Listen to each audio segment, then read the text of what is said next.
So today is Palm Sunday in the church. And just to give a little context to that, for this church, for us, a reminder that the church roots of the Unitarians and Universalists are in Christianity, although certainly from the far left-leaning version. We point each year to the historical and liturgical markers of the Christian church. And while it's not our only story, Jesus and the Christian scriptures and his story are not our one and only story. It is a story that is rich and good to reflect on. So today, the world over, Christians are celebrating Palm Sunday, when Jesus enters into Jerusalem for the last week of his life. He enters triumphantly, they say, although we might wonder what he was thinking as he was being cheered on into the city. It says, the story says, palms and coats were put on the ground. Botanical historians say there were no palms in Jerusalem at the time, so they put leaves of trees down, and they called him King, Hosanna, Savior. 5 days later, he would be killed by the Romans. Wallace Robbins, a Unitarian minister of the last century, said Jesus met the conditions of the expected one by riding on the back of a donkey, the humble servant of God, rather than coming as a victorious charioteer. In a week, there was only a social disaster. His dignity, faith, and detachment had impressed even unbelievers. Badgered by hecklers, insulted by the establishment, tortured, he collapsed in hope. The leaves spread before him on Palm Sunday are part of the rich metaphor, another symbol of the contrast with the bare, stark wood of the cross, the green of spring being placed before him as he enters, contrasted with the dead wood of his death. So that as context, I have 3 sections to this sermon. Not usually that's how it goes, but this is how it is. Today, the personal first, and then some analytical, and then an aesthetic experience. Now, whether Jesus ever entered into Jerusalem on a donkey and the people placed the leaves of trees and coats before him is unknown. It is known that there was a man like Jesus who was leading a group of religious people to question the establishment, to question the temple. Remember, he was a Jew, questioning not only the temple, but their collaboration with the Romans. So whether it happened or not is not our problem. The story is rich.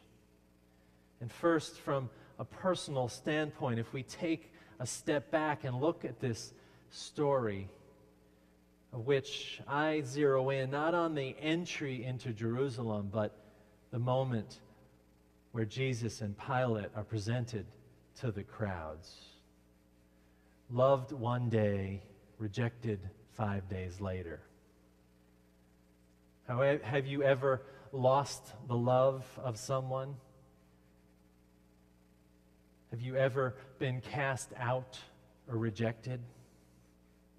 I have heard this story many times. Many of you have told me of your evangelical families that once you told them you were attending this church, closed the door of their hearts to you.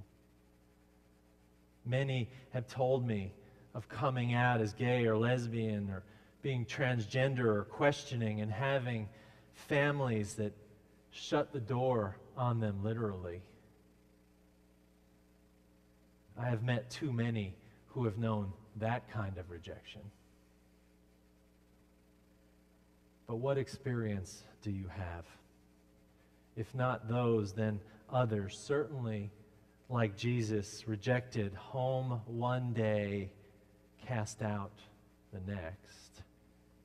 In small and great ways, we all experience the same point. We don't get the job we want, the lover who leaves, the child who turns their back on us, the family who becomes suspicious of our motives. Each of us, at some point in our lives, will experience rejection of one form or another.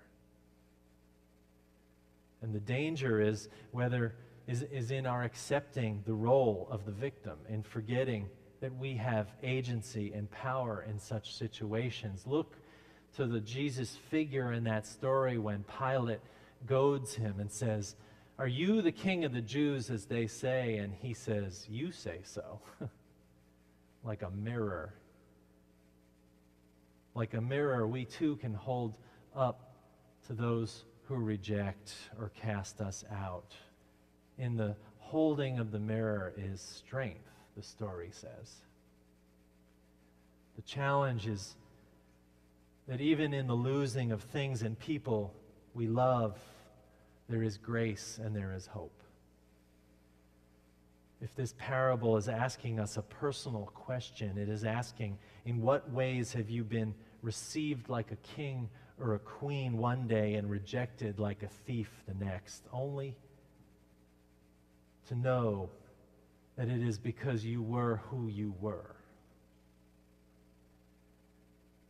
And then the parable asks, can you meet that rejection with grace? Can you meet it knowing a certain power and strength resides within? First part, the personal reflection on the parable we are looking at today. Second part, an analytical experience. This story to me is about crowds. Now, I've always been interested in crowds. Ever since I was a little boy at a baseball game, or I remember being at an Army-Navy game my grandparents took us to every year. And one year, I remember just watching the adults around me, these big people all around. I missed the whole game. But their joy and despair, their cheering together, their camaraderie, and their fighting. Crowds, they're astounding. And they can be powerful and they can be dangerous. So only in this church on Palm Sunday are we looking at the story of the crowd. But in it is some rich, powerful things to think about, to experience. Because we too are a culture of crowds. From sporting events to flash mobs to mega churches that whoop people up into an emotional froth. We love this stuff. In our world in which individuals have a hard time creating their own meaning, we look to crowds. In an article on the psychology of crowd that was sent to me by a member some years ago, the authors said this. They said, individuals are usually not capable of creating their own lives from the ground up, so modern life is marked by frequent feelings of indecision and anxiety. People lack the foundation upon which to make the most important choices in their lives, so they turn to the crowd. They say that sports has risen up to fill a spiritual void. Now, having happened to like sports quite a bit, I agree, but it's okay, it's okay. But they say the spiritually unmoored, many people nonetheless experience intense elevation during the magical moments that sports affords. They say the mood that sweeps us up in a championship game or a great tennis match is real. That the most real things in life well up and take us over. They call this experience whooshing up. We get whooshed up at a sports arena, at a political rally, or even in church. Our most vibrant institutions are collective, not individual. They are there to create that group whoosh, perhaps why we come here. The sports stadium, the concert hall, the political rally, the theater, even church, and some more whooshy than others. Just turn on your TV some Sunday morning and you will see the use of the whoosh. Now, while these activities are dismissed, the authors say real life is more about a serial amount of whooshes than coherent meaning. Crowds can be powerful, but they can also be dangerous. And that's the story today, the parable of this crowd. It points to a corrupt official that historians say did anything he could to put down rebellions. They point to the Passover moment, the tradition of releasing a prisoner. And Pilate asks, do you want this prisoner, Barabbas, or do you want this man who says he is the king of the Jews? John Dominic Crossan said this is less an anti-Jesus statement than a pro-Barabbas statement when the crowd yells out, "Give us Barabbas!" Then Pilate asks, what about this guy, Jesus? And the crowd shouts, "Crucify him." At my church in Boston, we used to put on a reader's play of this story in church on Palm Sunday. The first year I was there, I chose a 13-year-old girl to play Jesus to the dismay of the power brokers in charge of the church. She was great. And now she's in Hollywood on TV and in films. I take credit for launching her career. But when we came to the moment, there is my 13-year-old girl having read all of her parts beautifully. And Pilate, in the governor's pew, turns and says, "What about Jesus?" And the whole congregation yells, "Crucify him!"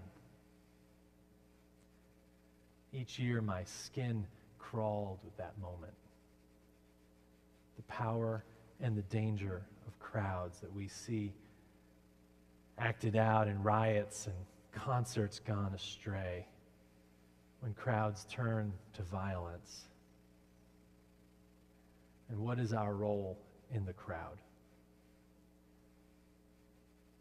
Each crowd is made up of individuals who choose to be whooshed up or not.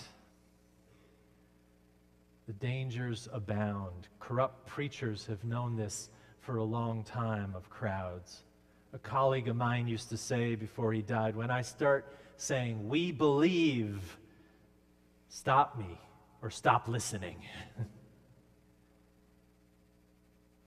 Can a crowd decide to do good and evil? Of course, the answer is yes. And in some cases, crowds can create beauty and wonder.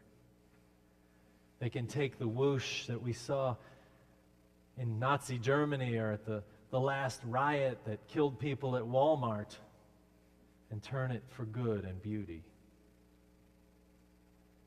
I think the reason crowds get dangerous in the face of that whoosh is not a feeling of unity, but the feeling of isolation.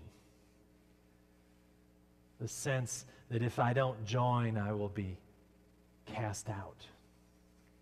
Something embedded deep in the human spirit.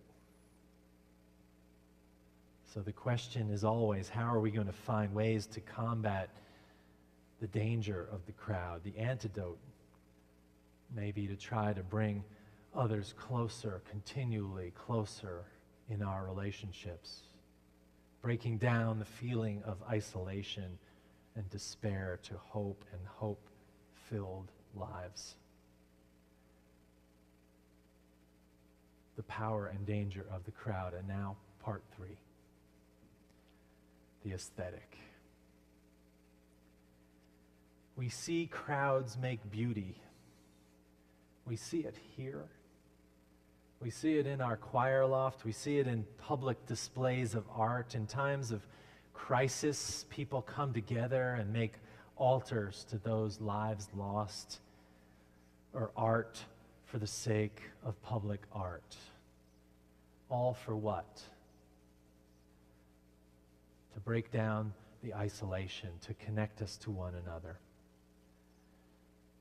And in a moment, I'm going to show you a video of composer Eric Whitacre, who found this to be true. He said, human beings are willing to go to any length to connect. This idea fell in his lap when a young girl sent him a video of her singing a part in a piece he wrote. He realized that solitary individuals living in places all over the world could be connected by singing, much the way we are connected by singing. And like our choir is connected by singing when they speak of a deep spiritual satisfaction they get from that experience. So Whitacre created a virtual crowd, a virtual choir. He put out requests for submissions for singers of parts of a piece. The first time he did this, he got hundreds of submissions from 12 countries, and after that, thousands and hundreds. He got one submission from a woman in Zululand in southern Africa who had no internet connection in her village. She spent 2 days uploading a video over her mobile phone and sending it to him when she got access. He got a submission from a woman who sat holding her dying mother's hand in hospice just off the frame of the camera while she sang her piece. The result is this piece called Light and Gold I want to share with you now.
I show you that?